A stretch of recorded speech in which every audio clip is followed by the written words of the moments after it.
నమస్కారం స్నేహితులారా, పిల్లల పెళ్లి చేసే ముందు మీకు ఈ 4 విషయాలు తెలిసి ఉండాలి. పిల్లల పెళ్లి చేయాలనుకున్నప్పుడు పెళ్లి తర్వాత వారికి ఎలాంటి సమస్యలు రాకుండా ఉండడానికి ముందే మన చేతిలో ఉన్న 4 ముఖ్యమైన విషయాలలో జాగ్రత్త వహించాలి. మొట్టమొదటి జాగ్రత్త, మేనరికపు వివాహాలను చేయకపోవడమే మంచిది. మేము కూడా ఒక 10 సంవత్సరాల క్రితం ఈ విషయాన్ని అంగీకరించలేదు. ఎందుకంటే మేనరికపుకు వివాహాలు చేసుకున్న ఎంతో మందికి పిల్లలు బాగానే ఉన్నారు కదా, అసలు మిగతా జంతువులకు వర్తించని మేనరిక మనుషులకు ఎలా వర్తిస్తుందని అనుకునేవాళ్లం. ఇలా చేసుకున్న వారి పిల్లలు చాలా మంది బాగానే ఉన్నారు.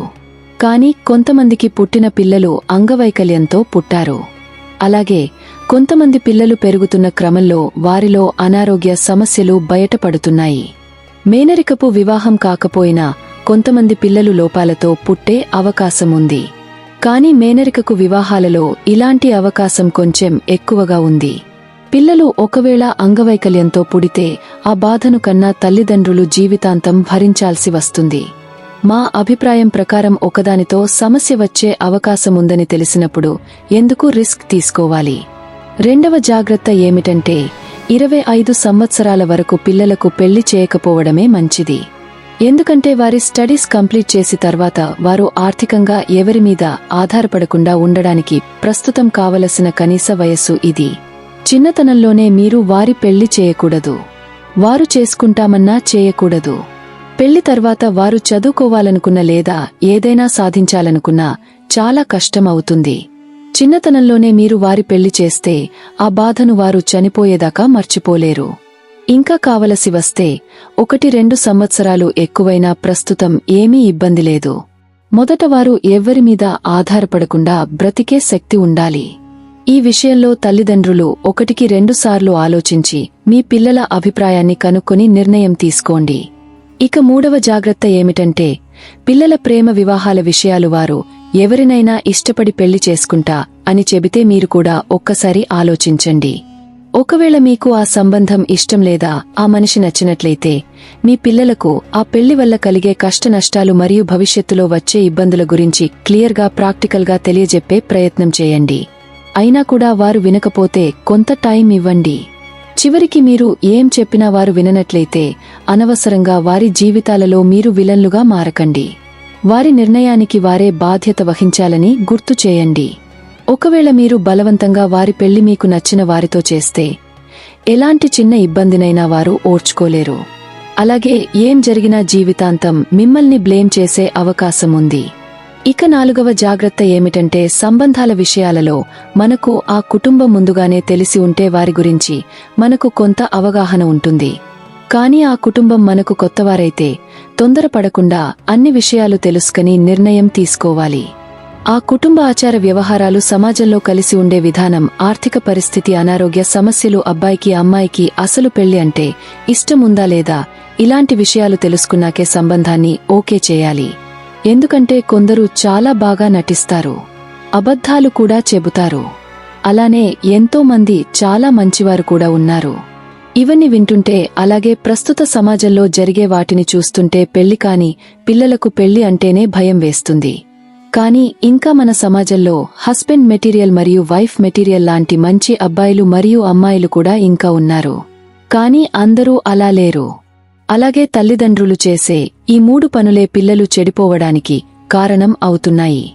తల్లిదండ్రులు ఉద్దేశపూర్వకంగా చేయకపోయినా వారికే తెలియకుండా చేసే 3 పనుల వలన పిల్లలు చెడిపోయే అవకాశముంది. మొదటిది, పిల్లలను అతి గారాభం చేయడం. వారు ఏమి అడిగినా కొనివ్వడం, వారు ఏమి చేసినా ఏమీ అనకపోవడం లాంటివి వారికి అలవాటు చేస్తే స్లోగా వారు చాలా మొండిగా మారే అవకాశముంది. అలా అని పిల్లలను తిట్టడం, కొట్టడం మాత్రం చేయకండి. చిన్నప్పటి నుండే మంచి ప్రవర్తన ఉండేలా తయారు చేయాలి. పేద మరియు మధ్య తరగతి ప్రజలకు పిల్లలు అనేది మంచి ఆస్తి లాంటివారు. వారిని మీరు మంచిగా పెంచి జీవితంలో సెటిల్ చేస్తే వారి భవిష్యత్తు బాగుంటుంది మరియు మీ పరిస్థితులు కూడా మారుతాయి. మీకు 2 పిల్లలు ఉన్నప్పుడు ఇద్దరినీ సమానంగా చూడాలి.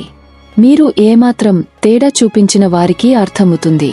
కొందరు నేను చిన్నప్పుడు చాలా కష్టాలు పడ్డాను అని ఇప్పుడు నా పిల్లలు వారు ఏమి అడిగినా నేను ఇస్తానని పిల్లల్ని చెడగొట్టవద్దు. మీరు పిల్లలకు ఇవ్వాలనుకుంటే మంచి చదువు, ఆరోగ్యకరమైన ఆహారం, వారు మీకంటే ఉన్నత స్థాయిలో స్థిరపడడానికి కావలసినవి సమకూర్చండి. పిల్లలను గారాభం చేయకుండా ప్రేమతో మంచి క్రమశిక్షణతో పెంచండి. వారు విననప్పుడు మనం ప్రదర్శించే కోపం కేవలం పాము గుస కొట్టినట్టుగానే ఉండాలి. అంతేకాని వారిని చిత్రహింసలకు గురి చేయకూడదు. ఇక రెండవది ఏమిటంటే తల్లిదండ్రులు పిల్లల ముందు గొడవలు పడడం. ఇది మాత్రం తల్లిదండ్రులు కన్న పిల్లలకు ఇచ్చే అన్ని బాధల కంటే అతి పెద్దది. భార్యాభర్తలకు ఎప్పుడో ఒకసారి గొడవ జరగడం సహజం. అయినాగాని పిల్లలు ఉన్న సందర్భాలలో గొడవ పెద్దది కాకుండా మరియు ఎక్కువసేపు జరగకుండా చూసుకోవాలి. భార్యాభర్తలు ముందుగానే పిల్లల ముందు గొడవ పడద్దనే రూల్ పెట్టుకుని దాన్ని చాలా స్ట్రిక్ట్గా ఫాలో అవ్వాలి. కొన్ని కుటుంబాలలో మాత్రం రోజూ గొడవలు జరుగుతుంటాయి. ఇలాంటి వాతావరణంలో పెరిగే పిల్లలు మానసికంగా చాలా ఇబ్బందికి గురవుతారు. అలాగే చదువు మీద కూడా ఫోకస్ చేయలేరు. ఇలాంటి వాతావరణం ఇంట్లో ఉన్నట్లయితే తండ్రి వల్ల గొడవ జరుగుతుంటే తల్లి లేదా తల్లి వల్ల గొడవ జరుగుతుంటే తండ్రి పిల్లలకు ప్రేమగా మీరు భయపడవద్దు, బాధపడవద్దు. మీరు పెద్దయ్యాక మీకు మంచి జీవితం ఉంటుందని ధైర్యం చెప్పాలి. మీ గొడవలు ఇలా రోజు జరిగే అవకాశముంటే పిల్లలకు హాస్టల్ గురించి చెప్పి వారు ఉంటానంటేనే కనీసం హాస్టల్లో వేసే ప్రయత్నం చేయండి.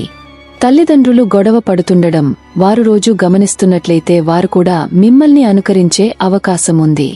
మీరు ఎంత పేదవారైనా కావచ్చు కాని మీరిద్దరూ మంచిగా ఉంటూ పిల్లలను ప్రేమగా చూసుకుంటే మాత్రం మీ పిల్లలకు చాలా గొప్ప తల్లిదండ్రులు దొరికారని అర్థం.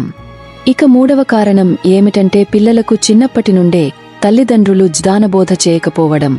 పిల్లలను అసలు పట్టించుకోకుండా ఉండకూడదు. వారే తెలుసుకుంటారు, నేర్చుకుంటారని వదిలేయవద్దు. పిల్లలకు చిన్నప్పటి నుండి 21 సంవత్సరాల వయసు వరకు తల్లిదండ్రుల గైడెన్స్ చాలా అవసరం.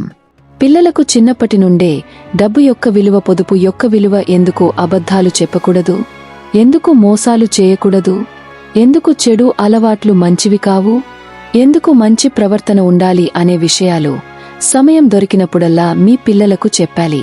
మీరు ఈ మధ్యలో చూస్తే ఎంతో మంది పిల్లలు చిన్న వయసులోనే సక్సెస్ అవుతున్నారు. అది వారి గొప్పతనం కంటే వెనుక ఉన్నవారి తల్లిదండ్రుల గొప్పతనం. మరి ముఖ్యంగా తండ్రి పాత్ర చాలా పెద్దదిగా ఉంటుంది. పిల్లలు చదువులో మీరు అనుకున్నంత రాకపోయినా లేదా మీరు అనుకుంటున్నవి సాధించలేకపోయినా పిల్లల్ని నిందించకండి. ప్రస్తుత సమాజంలో ఎన్నో రకాల పనులు ఉన్నాయి. కొన్నింటికి చదువు కూడా అవసరం లేదు. కాని కష్టపడే తత్వం మరియు మంచి ప్రవర్తన మాత్రం అన్ని పనులకు అవసరం. ఇవి మనం చిన్నప్పటి నుండే మన పిల్లలకు నేర్పించాలి. ఎందుకంటే పెద్దయ్యాక వారు మారడం కొంచెం కష్టమవుతుంది. పెళ్లి అనేది ఒక వేడుక కాదు, అది ఇద్దరి జీవితాలే కాదు, 2 కుటుంబాల మధ్య జీవన బంధం. దానిని ప్రేమగా, జాగ్రత్తగా, బాధ్యతతో ముందుకు తీసుకెళ్లాలి. ఈ వీడియో గనుక మీకు నచ్చినట్లయితే ప్లీజ్ లైక్ చేసి మీ ఫ్రెండ్స్కి షేర్ చేయండి. అలాగే మా కొత్త వీడియోస్ మీకు వెంటనే చేరాలంటే మా ఛానల్ని సబ్స్క్రైబ్ చేసుకుని పక్కనే ఉన్నటువంటి బెల్ ఐకాన్ని ప్రెస్ చేయండి. ధన్యవాదములు.